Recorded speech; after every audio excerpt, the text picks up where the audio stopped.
Hi friends, आज हम बात करेंगे एक बहुत ही कंफ्यूजिंग टॉपिक के बारे में जिसमें हम लोग बहुत कंफ्यूज रहते हैं। जैसे कि मेनली है अपना ये टॉपिक ग्रेट ब्रिटेन, यूके और इंग्लैंड के बारे में। ये तीनों टर्म एक ही हैं या इनमें कोई डिफरेंस है? चलिए मालूम करते हैं। हम सभी जानते हैं कि हमारी दुनिया में 7 कंटिनेंट हैं, जिसमें सेकंड स्मॉलेस्ट है अपना यूरोप कंटिनेंट। अब इस कंटिनेंट की बात की जाए तो यूरोप कंटिनेंट के नॉर्थ वेस्टर्न एरिया में पड़ता है अपना एक द्वीप समूह, जिसे हम ब्रिटिश आइल्स कहते हैं। ये एक द्वीप समूह है जिसको हम एक आर्किपेलागो भी बोलते हैं। आर्किपेलागो एक टर्म है जैसे जो कि एक द्वीप समूह जो कि चारों ओर पानी से घिरा होता है उसके बारे में होता है। तो इस द्वीप समूह जो कि एक आर्किपेलागो है जिसे हम ब्रिटिश आइल्स के नाम से जानते हैं, यूरोप के नॉर्थ वेस्टर्न एरिया में अटलांटिक ओशन में स्थित है। इस आर्किपेलागो ब्रिटिश आइल्स के अंदर मेनली 2 बड़े अपने आइलैंड हैं, जिनमें सबसे बड़ा है ग्रेट ब्रिटेन और दूसरा है आयरिश आइलैंड। अब हम बात करेंगे ग्रेट ब्रिटेन, इंग्लैंड और यूके के बारे में। तो दोस्तों, ये जो अपना सबसे बड़ा आइलैंड है ग्रेट ब्रिटेन जिसे हम कहते हैं, इसके अंदर 3 कंट्रीज आती हैं, जैसे मेनली अपना इंग्लैंड, वेल्स और स्कॉटलैंड है। जबकि जो आयरिश आइलैंड है इसमें मेनली 2 कंट्रीज हैं, एक आइलैंड और एक नॉर्थन आइलैंड। तो ये दोनों बड़े आइलैंड ये पॉलिटिकल टर्म नहीं है, ये जियोग्राफिकल भौगोलिक टर्म्स हैं। जिसमें अगर हम बात कर रहे हैं तो ग्रेट ब्रिटेन में ये जो 3 कंट्रीज हैं, इंग्लैंड, वेल्स और स्कॉटलैंड, अगर इसमें हम नॉर्थन आयरलैंड को मिला देते हैं तो ये 4 कंट्रियों का एक समूह बन जाता है जिसे हम यूनाइटेड किंगडम कहते हैं, जो कि पॉलिटिकल टर्म है। तो दोस्तों, अभी आपको समझ में आया होगा, ग्रेट ब्रिटेन के अंदर 3 कंट्रीज आती हैं, इंग्लैंड, वेल्स और स्कॉटलैंड। जबकि यूनाइटेड किंगडम के अंदर 4 कंट्रीज आती हैं, इंग्लैंड, वेल्स, स्कॉटलैंड और नॉर्थन आयरलैंड।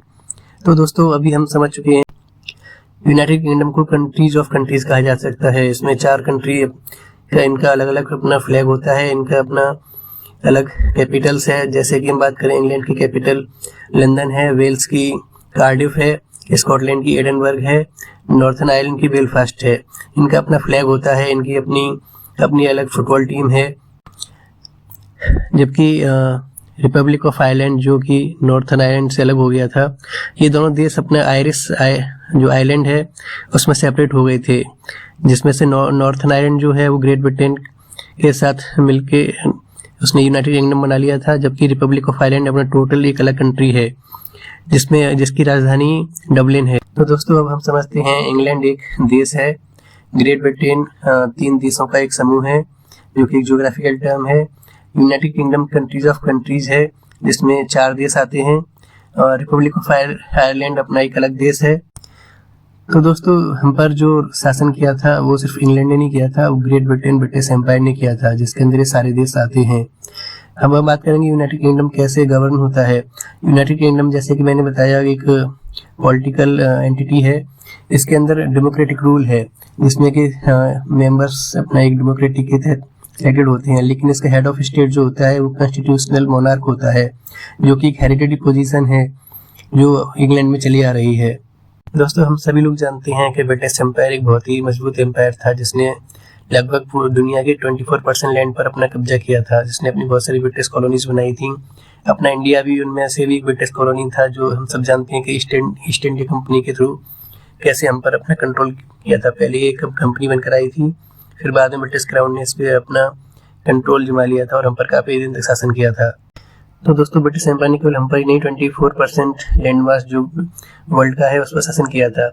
वो इसके अंदर बहुत सारी कंट्रीज आती हैं जो स्वतंत्र होने के बाद भी ब्रिटिश एम्पायर से अभी तक जुड़े हुए हैं, जैसे कॉमनवेल्थ, ब्रिटिश ओवरसीज टेरिटरीज, जो अभी तक यूनाइटेड किंगडम के अंदर ही अपने को लिंक करते हैं। तो दोस्तों, अगर हम ब्रिटिश ओवरसीज टेरिटरीज की बात करें तो इसके अंदर मेनली अपना बरमूडा, जिसे बरमूडा ट्रायंगल के नाम से भी जानते हैं। इसके अलावा ब्रिटिश इंडियन ओशन टेरिटरी आती है, कैमन आइलैंड आता है, फॉकलैंड आइलैंड आता है, जिब्राल्टर इसके अंदर आता है, मेनली पिक्टेरियन आइलैंड भी इसके अंदर आता है, सेंट हेलेना इसके अंदर आता है, जो कि वर्ल्ड के डिफरेंट पार्ट्स में है। साउथ जॉर्जिया हो गया, टर्क्स एंड काइकोस आइलैंड जिसे हम कहते हैं। तो कहने का मतलब है कि ब्रिटिश ने जिस तरह से अपने एम्पायर क्रिएट किया था वर्ल्ड में, उसकी टेरिटरीज अभी भी डिफरेंट पार्ट्स में स्थित हैं, जिसका भी यूज अपने डिफेंस और मेनली अदर पर्पस के लिए करता है। जैसे हम ब्रिटिश एम्पायर के कंट्रोल की इंडिया के ऊपर बात करें तो जैसे मैंने बताया कि वो केवल इंग्लैंड ने नहीं, पूरे ब्रिटिश एम्पायर ने रूल किया था, जिसके अंदर बहुत सारी कंट्रीज आते हैं। जैसे कभी कभी हम सुनते हैं प्रिंस ऑफ वेल्स ने भारत को विजिट किया, तो हमें समझ में आता है कि ब्रिटेन के अंदर जो 3 डिफरेंट कंट्रीज हैं, इंग्लैंड, स्कॉटलैंड, वेल्स, वो तीनों ही हमारे जो रूल किया उससे लिंक थे। तो वही है कि हम केवल इंग्लैंड के अंदर नहीं, हम पूरे यूके ने हमारे ऊपर कंट्रोल किया था। तो ये टर्म अभी तक क्लियर हो गया होगा आपको। दोस्तों, जब हम बात कर रहे हैं ब्रिटिश एम्पायर के बारे में, तो इसके तहत मैं अब आपको थोड़ा सा ब्रीफ कर देता हूँ जो ब्रिटिश एम्पायर ने हमारे ऊपर रूल किया था। तो अभी हम हिस्ट्री में जाते हैं तो 1600 ईस्वी में, जैसे हम सब जानते हैं, ईस्ट इंडिया कंपनी की स्थापना इंग्लैंड में हुई थी। 1613 में ईस्ट इंडिया कंपनी को भारत में व्यापार करने की अनुमति मिली थी और इसने अपना पहला कारखाना सूरत, गुजरात में खोला था। और जो मैन कंट्रोल अपना स्टार्ट हुआ था वो 1757 में हुआ था। जो हम सब जानते हैं कि प्लासी की लड़ाई हुई थी, जिसमें कंपनी ने बंगाल पर अपना नियंत्रण कर लिया था। ब्रिटिश ईस्ट इंडिया कंपनी ने भारत के बड़े हिस्सों पर शासन शुरू कर दिया था इसके बाद। और फिर उसके बाद 1857 का जो फ्रीडम स्ट्रगल हुआ था, स्वतंत्रता संग्राम, पहला स्वतंत्रता अपना प्रयास था कंपनी के खिलाफ, जो बगावत की थी मंगल पांडे ने।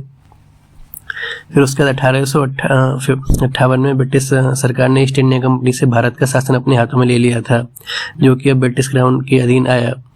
फिर इस प्रकार भारत ब्रिटिश राज का हिस्सा बन गया था। 1877 में क्वीन विक्टोरिया महारानी बनी थी भारत की।